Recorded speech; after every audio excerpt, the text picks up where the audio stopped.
দেশের বিভিন্ন স্থানে সভা সমাবেশ ও মানববন্ধন সহ নানা ঘটনার আরও খবর জানাচ্ছেন আব্দুল হামিদ।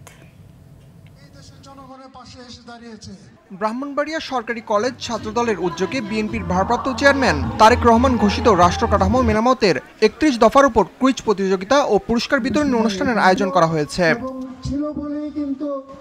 ত্রয়োদশ জাতীয় সংসদ নির্বাচনকে সামনে রেখে শরীয়তপুরের নড়িয়ায় হিন্দু সম্প্রদায়ের সঙ্গে মতবিনিময় সভা করেছে স্থানীয় বিএনপির নেতাকর্মীরা। জাতীয় নির্বাচনকে সামনে রেখে দিনাজপুর ৩ আসনের জামায়াত ইসলামীর মনোনীত প্রার্থী অ্যাডভোকেট মইনুল হোসেনের নেতৃত্বে মোটরসাইকেল সরান করেছে নেতাকর্মীরা। নোয়াখালীর হাতিয়ায় হরিণী ইউনিয়ন পরিষদ সচিব নজরুল ইসলামের বিরুদ্ধে দুর্নীতি, অর্থ আত্মসাৎ ও জনদুর্ভোগের অভিযোগ তুলে তাকে অপসারণের দাবিতে মানববন্ধন করেছে এলাকাবাসী।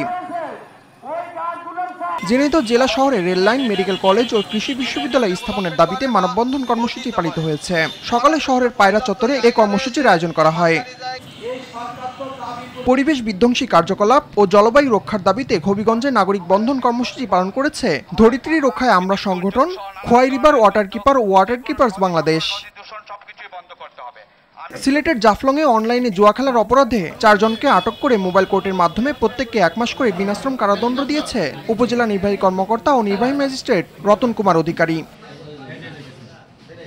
গ্লোবাল ক্লাইমেট স্ট্রাইকে যোগ দিয়ে সবুজ, ন্যায্য ও সমতাপূর্ণ বিশ্বের দাবিতে পটুয়াখালীতে সমাবেশ ও বিক্ষোভ অনুষ্ঠিত হয়েছে। Global day of climate action 2025 উপলক্ষে মানববন্ধন অনুষ্ঠিত হয়েছে পটুয়াখালী রাঙাবালিতে। সাভারে সমাজের অসহায় ও সুবিধাবঞ্চিত বিভিন্ন জনগোষ্ঠীর মানুষদের নিয়ে বিনামূল্যে আইনি সহায়তা ক্যাম্প এবং যুগল মেলা অনুষ্ঠিত হয়েছে।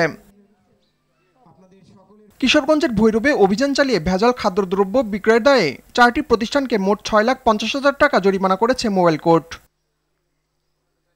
দিনাজপুরের হিলিতে এডিস মশা নিধন কার্যক্রম শুরু করেছে পৌর কর্তৃপক্ষ। সকালে পৌর এলাকার বিভিন্ন স্থানে ফকার মেশিন দিয়ে মশা নিধন করেন কর্মীরা। এদিকে জেলার বিরামপুরে আরাফাত রহমান কোকো স্মৃতি ফুটবল টুর্নামেন্টের ফাইনাল খেলা অনুষ্ঠিত হয়েছে। সিলেটের ফেঞ্জুগঞ্জের মানিককোনা মাঠে শহীদ জিয়া স্মৃতি ফুটবল টুর্নামেন্টের দ্বিতীয় সেমিফাইনাল অনুষ্ঠিত হয়েছে। এতে প্রধান অতিথি হিসেবে উপস্থিত ছিলেন সিলেট 3 আসনের বিএনপির মনোনীত প্রার্থী এম এ মালিক। নওগাঁয় আন্ত কলেজ ফুটবল টুর্নামেন্টের উদ্বোধন করেছেন জেলা প্রশাসক মোহাম্মদ আব্দুল আওয়াল। আব্দুল হামিদ, RTV।